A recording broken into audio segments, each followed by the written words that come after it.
Alright guys, it's time to talk about one of the most entertaining things to do in NHL 17. That's play goalie in EA Sports Hockey League. I'm No Sleeves 12, and this is how to stop the puck.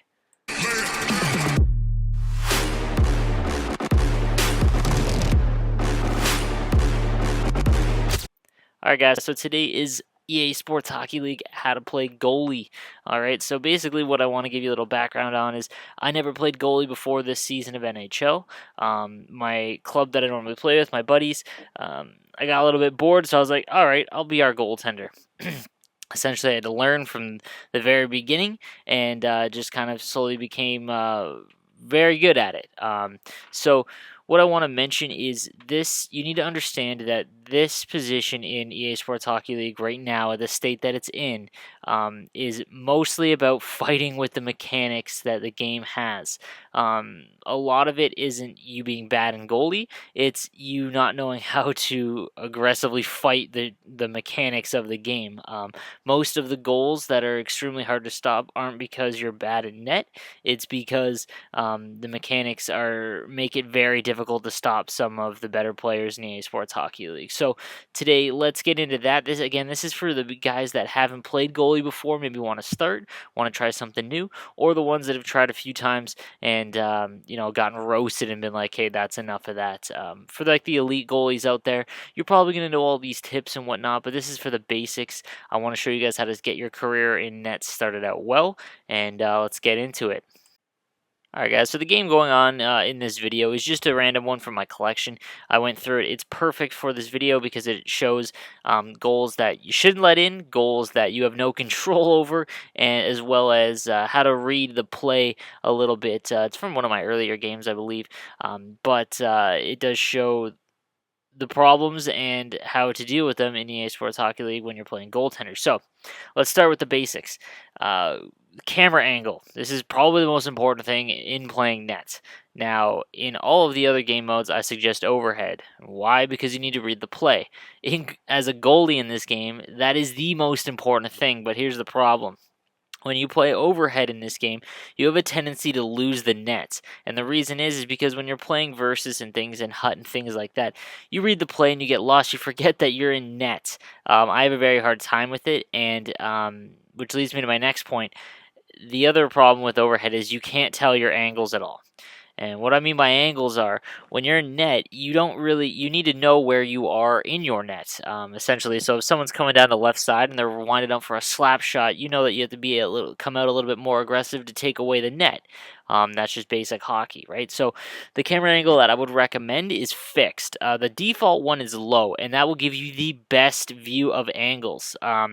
It's also the best camera angle to learn with, again, because you need to learn how to cover the angles a little bit better. You're going to let in some goals early on that you shouldn't, and it's because your camera angle isn't helping you enough as far as taking away the shots and whatnot. So but what you want to use is fixed, and the reason is because it will show you what's going on behind the net, which you're going to learn in a little bit that is the most ridiculous and hardest thing to stop in this game is when someone gets the puck down behind the net. So you need to be able to see the play from everywhere, as well as take away the angles and cover them correctly. So definitely use the fixed camera angle. So that goal I just let in this clip is a classic example of the ones that you should not let in.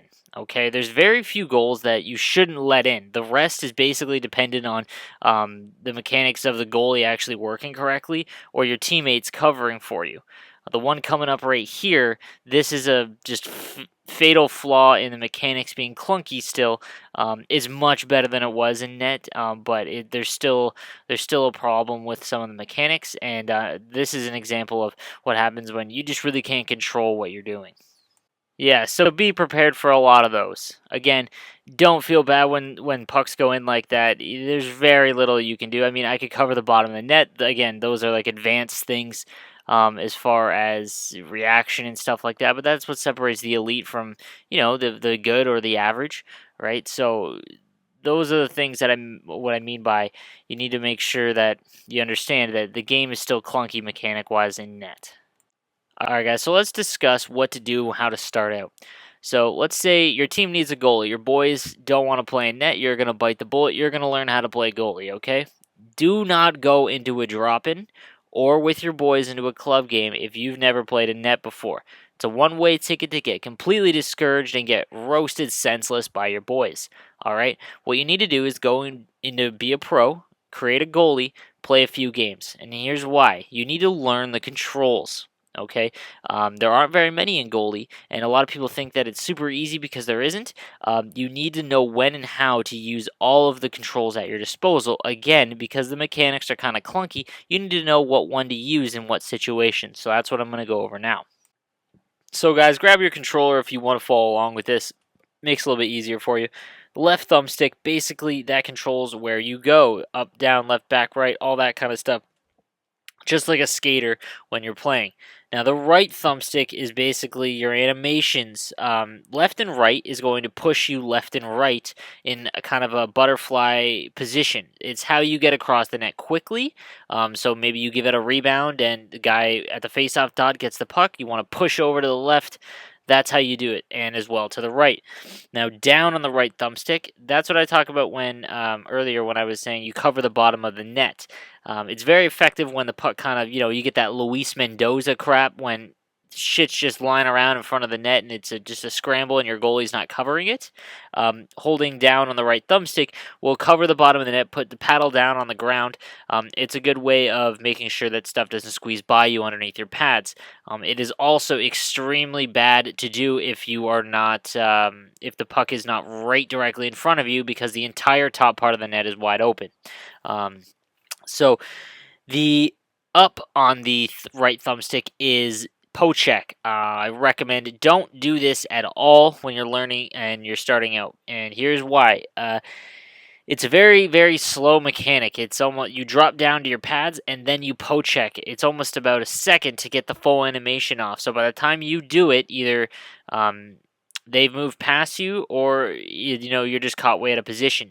The problem with the pocheck animation, the basic pocheck animation, is that they have to be extremely close, and if they make any sort of move, you're completely out of position. There's no way to recover once you go down in that animation. So I recommend don't use that on the right thumbstick. So basically what I recommend as a goalie, left and right on the right thumbstick is pretty much all you're going to use until you get more comfortable with it.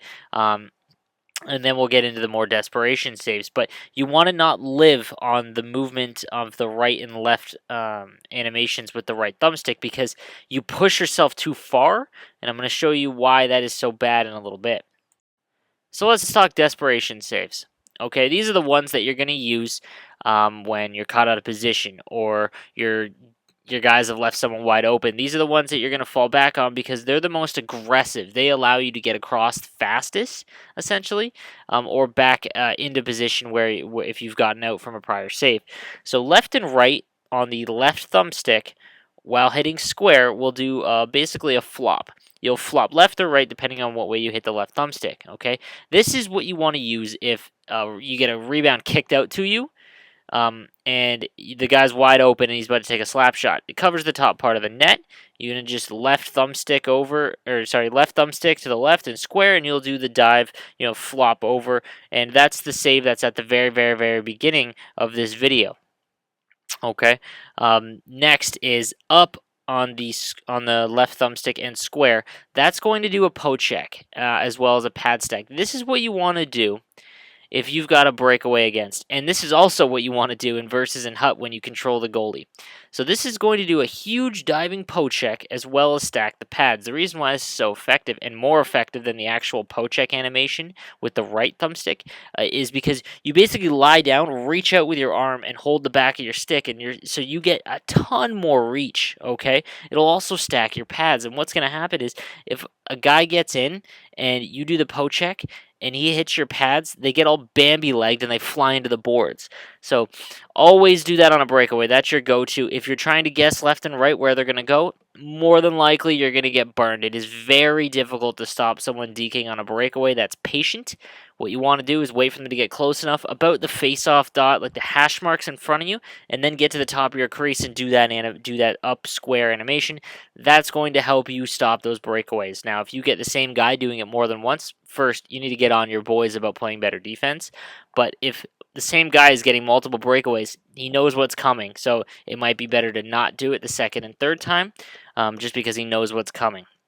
So lastly is down and square on the left thumbstick. That is basically going to give you a Jonathan Quick, who I can't stand, pad stretch, as well as the glove out. It's very hard to explain and awkward, and it's the reason why I don't recommend this is because when to actually do this, you don't stride left and right. It's very weird. It's what you want to do if a guy is in close on you, um, and you're too far for a poke check, and you're kind of caught out of position. You do down and square.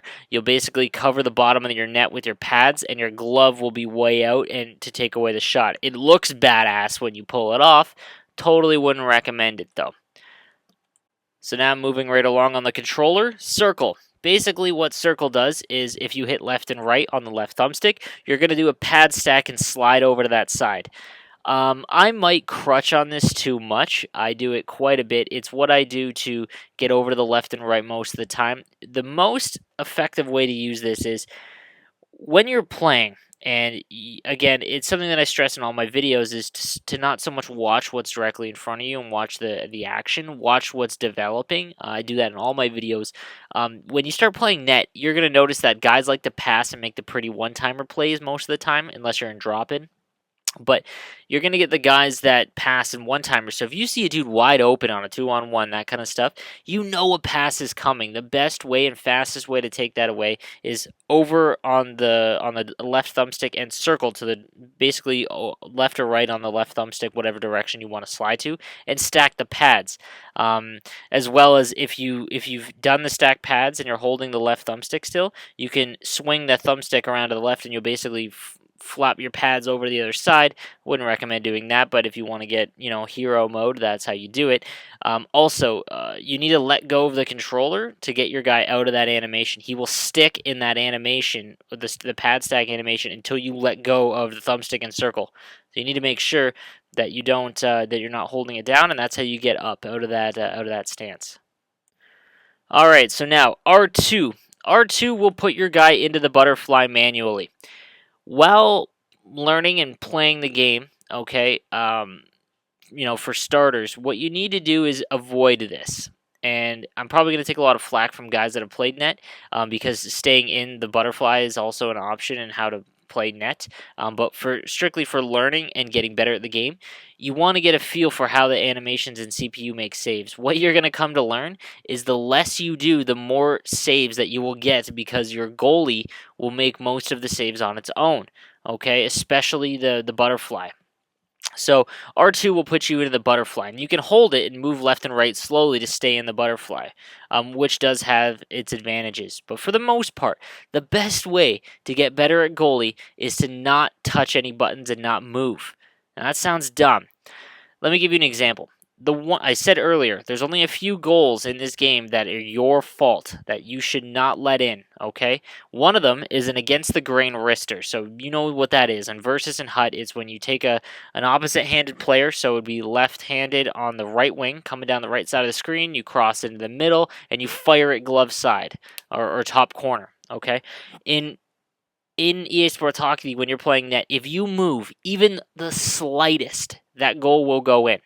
Okay, so what you need to get comfortable with is, or I guess uncomfortable with, is letting the player go across to his side and not moving really. Stay in the middle of your net. Now, obviously, when he gets over to the third quarter of the ice there, you need to move over and adjust a little bit.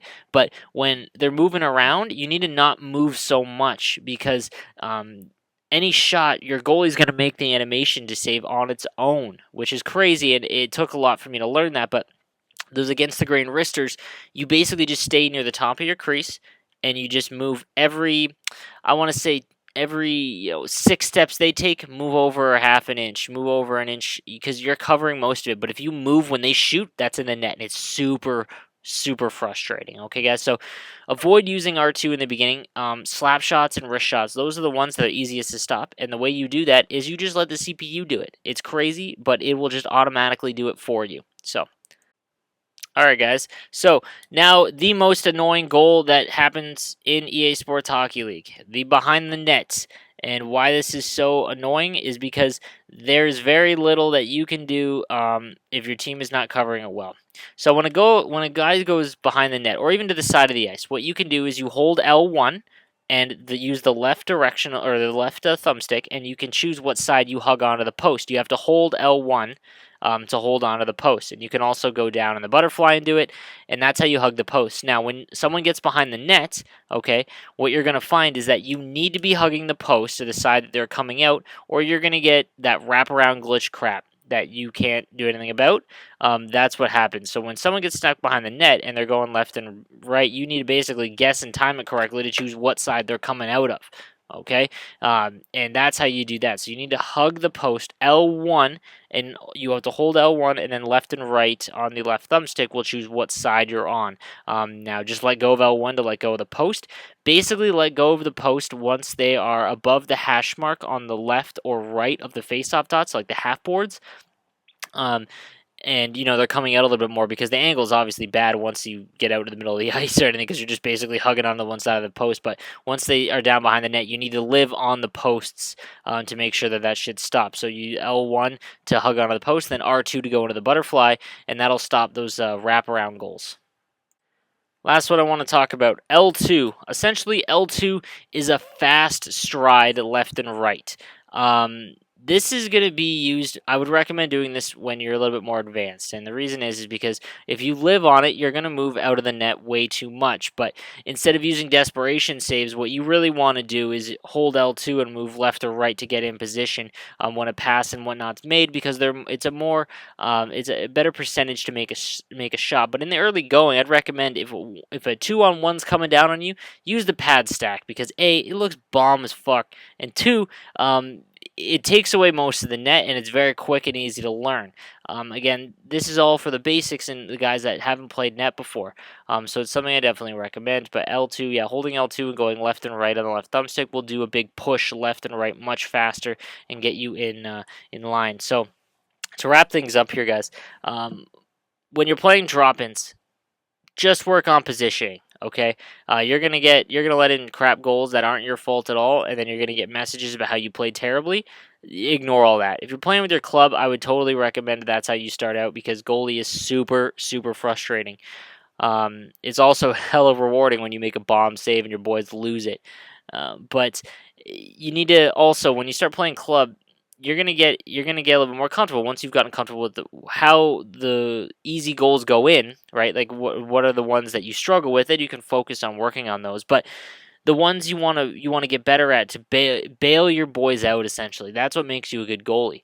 In EA Sports Hockey League, defense is not the most focused on part of the game. Everyone wants to score goals. You're going to have guys that creep open in the defensive zone. You need to be the one in place to cover for your D-man not doing that, okay? Either by shouting and yelling at him, or knowing that a pass is coming and you take away with a desperation save and get over quickly. But that's all going to come in time. So I hope these tips helped a little bit. I love playing goalie. It is the most fun thing to do in EA Sports Hockey League once you get somewhat good at it. I should define what good is, what your goal should be.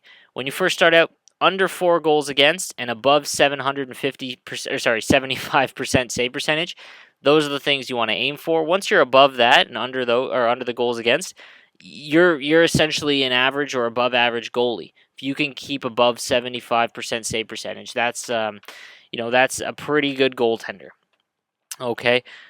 So guys, again, I hope this helps. Next week, I'm going to do right and left wing to basically finish up my EA Sports Hockey League series, and then we're going to move on to something else and wait for NHL 18. But I do want to mention this. I'm doing a giveaway for all of the coins that I have left on my Twitch account, and it's about 700,000. So every Sunday, here's what I'm going to do. Every Sunday on Twitch, I'm going to be doing mass giveaways. I'm going to be holding, maybe some EA Sports Hockey League with some viewers, as well as my league gaming games on leaguegaming.com, which I totally recommend you going and check out. I'm going to show you guys that later on throughout the summer while we're waiting. I'm going to show you my League Hockey League games, because those are essentially 6v6, very competitive, and it's also a lot of fun.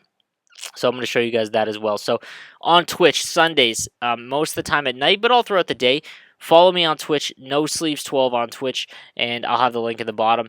Follow me there. You'll know when I get online, and then you won't miss any giveaways. All right, guys, because I'm going to be giving away a ton starting today, actually. So tonight I'm going to be doing another big giveaway. I'm talking about like 100,000 coins. Okay, so you don't want to miss out. Also, subscribe, comment, all that kind of stuff. Thank you for hanging out with me so far throughout this year. It's been great, and I'm not going anywhere. So, guys, stay average.